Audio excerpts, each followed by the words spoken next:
In this video I'm giving you an honest review of Ledn, what it offers, the risks involved, and what you should know before investing your crypto. Ledn is a Canadian-based crypto financial platform that provides savings accounts for Bitcoin and USDC, as well as loans backed by Bitcoin collateral. Recently they've shifted to a Bitcoin-focused model, discontinuing ETH-backed loans and yield products, and stopped institutional lending of customer assets. The platform offers competitive interest rates for BTC and USDC, transparent loan terms with no prepayment penalties, and collateral is securely custodied to reduce counterparty risk. However, there are important considerations.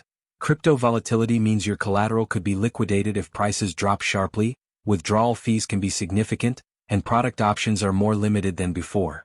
Additionally, Ledn funds are not government insured, so there's no protection in the event of platform issues or insolvency.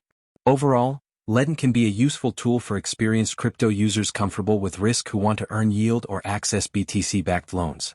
But if you prefer stable, insured returns or frequently move assets, other platforms may be safer. If this helped you understand Ledn better, make sure to subscribe for more honest and practical crypto reviews.